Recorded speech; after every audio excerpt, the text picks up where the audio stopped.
not my biggest fan. It never has been, but especially isn't these days. I've made some stupid choices. I think that's really important that you see me as a human being, because I think a lot of people don't. So I don't know. I want that disclaimer out there. All of Hollywood's like, yep, let's make her a thing. Let's make her a thing.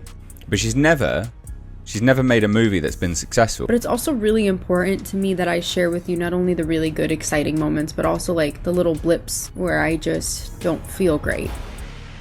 Rachel Zegler's name might still be floating around Hollywood's inner... Oh, honey, brace yourself, because Rachel Zegler's so-called big comeback in London is turning into one of the most humiliating disasters Broadway and Hollywood have ever seen. She flew across the Atlantic with dreams of redemption, with the press whispering about some reinvention moment. But let me tell you, the reality is hitting colder than a British winter. Her splashy new stage debut, a full-blown flop before the curtains even risen. Oh, so here it is, her latest act. Her grand leap from Disney's rejected Snow White to stage royalty. She's trying to be Eva Peron in Evita, but baby, from the looks of things, this isn't a reinvention, it's a rejection. Because one glance at the official ticket website tells you everything you need to know. Doesn't matter which date, which row, which seat, the result is the same. A glowing, humiliating sea of green. Every single show, that's right. Not one section sold out, not one night even close. It's a complete washout. And let's be real, this isn't some dingy little black box theater in a London alley.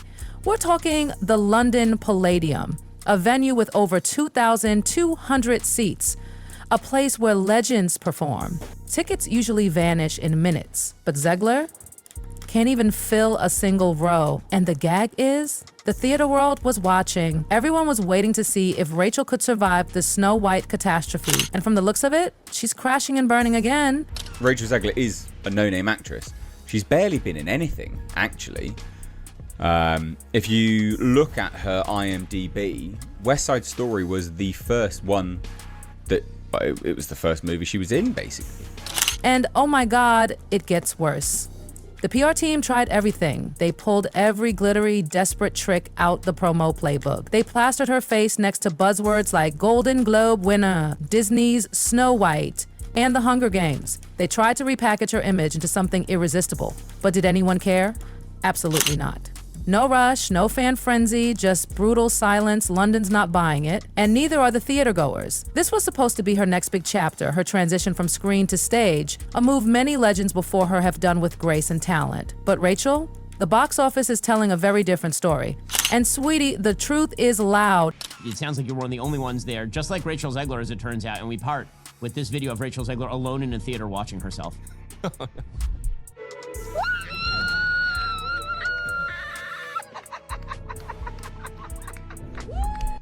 One of the most unlikable humans That ever. is sadder than when the original Snow White eats the apple. If this was her next big phase, someone better go back and rewrite the whole script, because audiences already gave their review a deafening no thank you. And while some apologists are out here claiming, well, theater is a different beast, let's not kid ourselves. This is London. This is West End. You don't fake it here. In this world, you earn your keep. People pay to see what they believe in. They don't care about Golden Globe Awards or the Instagram likes. They care about presence. And what do Zegler's empty seating charts scream? Rejection. Plain and painful.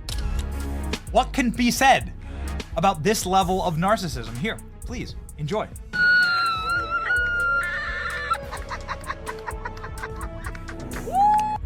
Down. Let's compare the mess. John Lithgow, yes, John freaking Lithgow, is running another show in the same city, same season. He's not trending on TikTok. He's not backed by Marvel, but look at his show's ticket chart. Nearly sold out. Now that is star power. Meanwhile, Rachel is headlining as Eva Peron, one of the most iconic and challenging roles in musical theater, and she can't even sell out a Tuesday night. This isn't just a flop. This is a full-on PR disaster just waiting to explode. Listen. And to everyone who hates when I win, the winged victory came to the Louvre in pieces, and people still line up to see her.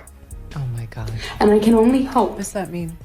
That despite my flaws, and despite my cracks and my breaks, and there are many of them, that at every premiere and everything I do, people will wait in line to see.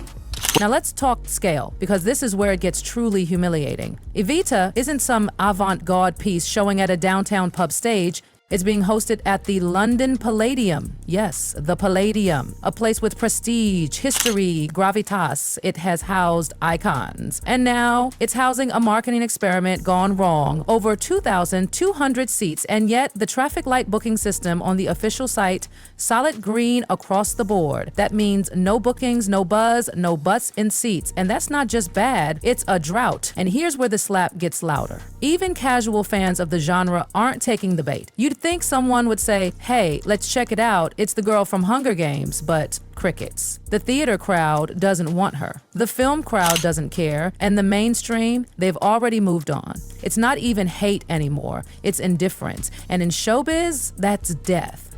It sounds like you're one of the only ones there, just like Rachel Zegler, as it turns out, and we part with this video of Rachel Zegler alone in a theater watching herself.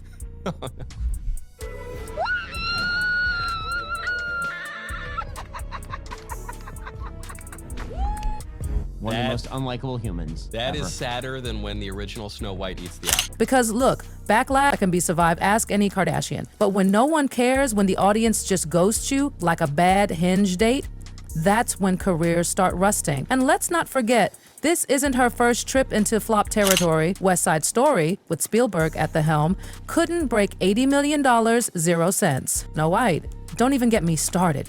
That disaster is still echoing in Disney boardrooms. And now Evita is already choking before its debut. This isn't a one-off, it's a pattern. Rachel's career isn't climbing, it's crumbling. And no PR fairy tale is going to magic wand that away. Let's rewind and break down the money, because baby, the numbers are brutal. Disney tried to polish the Snow White turd, saying it crossed $200 million, 0 cents globally. Sounds good, right? Until you look closer. That number is gross, not net. After theaters take their cut, Disney walks away with roughly $100 million, 0 cents. Now remember, the budget was over $260 million, 0 cents. And with reshoots, delays, and marketing, we're talking $350 million, 0 cents out the door. That's a potential $250 million, 0 cents loss. And Disney tried to make it cute with cheery headlines, but we all saw through the glitter. Any other star, they'd be sent to acting boot camp or gently phased into indie films. But Rachel, she's gifted Evita like it's a consolation prize. Like we didn't just watch her burn the house down. And let's talk about the real turning point. That press tour from hell, when she took the mic and dragged the original Snow White, called the prince a stalker, and laughed about how outdated the story was. Girl, that was Disney's cash cow, and you roasted it. She doubled down too, interview after interview, giggling while the internet caught fire. She thought she was owning the moment. Turns out she was owning her downfall. And now we've got a play in crisis. Empty seats in London, studios quietly panicking, and Zegler, she's wrapped up in her weighted blanket like Baymax trying to cope. It's not just a bad look, it's a full-blown meltdown, playing out in real time. Let's circle back to Evita, the legendary role of Eva Perón. This could have been her redemption arc, her oh my god, she really can act moment. But nope, instead it's shaping up to be the worst possible move. Rows and rows of empty seats night after night, and the calendar is looking like a ghost town. June, wide open. July, a sea of green. August and September, you guessed it, vacancy. Even student productions don't get ghosted this hard. And just for the record, Rachel's not the only star in town right now. John Lithgow is doing a show, and guess what? Sold out. People want to see him. Why? Because he delivers. Rachel, she's being ignored like a cursed listing on Airbnb. Let's be honest. Audiences will pay hundreds for someone they believe in. But Rachel, she's given them nothing to believe in. And here's the real kicker. This isn't about whether she can sing. It's not about talent on paper. It's about the vibe, the energy, the connection. And right now, Rachel has none. She's running on fumes and burned bridges. Fans haven't forgotten her eye rolls, her sarcasm, her constant digs at classic films and loyal audiences. And theater people, they're not casuals. They're sharp. They talk and they plan ahead. So if the seats aren't moving now, don't expect a last-minute miracle. This isn't cinema where you stroll in on a whim. This is the West End. And the West End has already voted I'm like so ready to just throw my phone away. I don't know when it's gonna happen, but I know it's gonna happen at some point. And everyone's gonna get mad at me and they're gonna be like, or they'll be thrilled and be like, thank God Rachel's getting off social media. That's what makes this whole thing infuriating, because Snow White wasn't just a flop, it was a 5-alarm, soul-scorching warning. But instead of learning from it, she strutted right into another disaster like the rules didn't apply to her. And now Evita? Limping through pre-sales like she's not even the lead? Sweetie, the seats are so empty you could hear a pin drop on the booking website. It's like people are avoiding the show on purpose. And let's be clear, it's not about the character, it's about her. It's always been about her. The numbers don't lie. Zegler is not a box office draw. She's a liability. Let's not forget, the only recent project with a pulse was The Ballad of Songbirds and Snakes. And honestly, let's not kid ourselves, it wasn't her that pulled people in. It was the Hunger Games brand. She was a name on a poster, a footnote. People went in spite of her, not because of her. That's not star power. That's dead weight, and Hollywood knows it.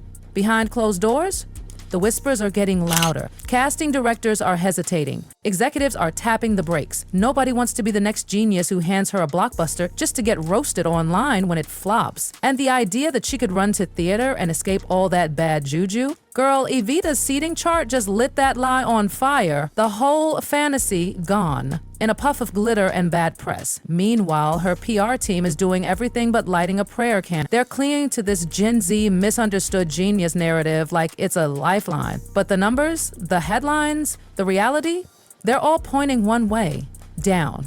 And in theater, where your presence, your energy, your connection to a live audience night after night is everything, that's a death sentence. You can't fake charisma in a spotlight. You can't edit energy in post. Theater is raw, it's real. And Rachel's bringing nothing to the stage but cold air. This isn't just a career wobble, it's a cautionary tale unfolding in real time. And yes, Rachel is technically talented. She has pipes, she can act, but talent alone doesn't save you when your attitude torches every opportunity, when your ego overshadows your performance, when every single gig you're handed turns into a storm of controversy and dwindling numbers. At some point, the industry stops giving you chances, not because you're not capable, but because they don't trust you anymore. And that's the scariest part of Rachel's fall. It's not loud, it's quiet. A slow fade into irrelevance, a curtain call with no applause. Because when you walk into a room and instead of excitement, people feel tension, when your name triggers eye rolls instead of buzz, you're not controversial anymore, you're expired. And the audience? They've moved on. Let's talk about that silence again. It's the most damning thing of all. The Golden Globe she won for West Side Story? Barely mentioned now. The fanfare that once greeted her casting announcements? Gone. Her team can barely repackage her image anymore because there's nothing left to spin. The public remembers everything. The snarky interviews, the smug digs at beloved classics, the disdain for fans who just wanted a little respect. And now that bitterness is contagious. Her colleagues know it. They're distancing themselves fast. A-list stars who once posed with her on carpets, now politely declining to comment. One Oscar-winning actress was asked if she was excited to see Evita and gave a deadpan response. I'm more of a fan of the original production. Ouch. That's how Hollywood exiles you. Not with fire, but with frost. Because here's the brutal truth. Hollywood doesn't need to cancel you. It just needs to stop calling. And that's what's happening. Quietly, systematically, the headlines are shifting. The studio execs are getting skittish. The fans have moved on. And even the industry that once crowned her the future is now quietly erasing her from its vision boards. You know what's wild? She still thinks she can outlast this. She's still posting selfies, still giving interviews where she reframes everything like she's the misunderstood visionary and we're just too dense to see her brilliance. But in this business, that arrogance is a poison. It makes people stop rooting for you. And once the crowd turns silent, not angry, not booing, just silent, that's when you know it's over. Evita was supposed to be her comeback, her reset, her look what I can do moment. But it's shaping up to be something else entirely. Her quiet exit. A real-time unraveling of a career that never truly found its footing, one empty seat at a time. This isn't just about Rachel Zegler fumbling a role. It's about what happens when a studio tries to manufacture a star from the top down. She was handed the kingdom before she earned the crown, and she fumbled it repeatedly. She didn't run out of chances, she ran out of goodwill. And in Hollywood, that's the currency that matters most. So here we are, with Evita's calendar glowing green like a radio accident, with a once rising actress now reduced to an industry punch, and with the audience, not just critics, not just Twitter, but the real paying public saying loud and clear, we're not buying it. The applause has stopped, the curtain's falling, and unless Rachel Zegler pulls off the comeback of a lifetime, this flop might just be her final act. But what do you think? Can Rachel dig herself out of this PR graveyard and stage a real redemption arc? Or is this flop the final curtain on a career that never quite made it to the standing ovation? Let us know in the comments. Tap that like button if you've been following this whole wild saga. And don't forget to subscribe because the next video, ooh, you won't believe what's coming next.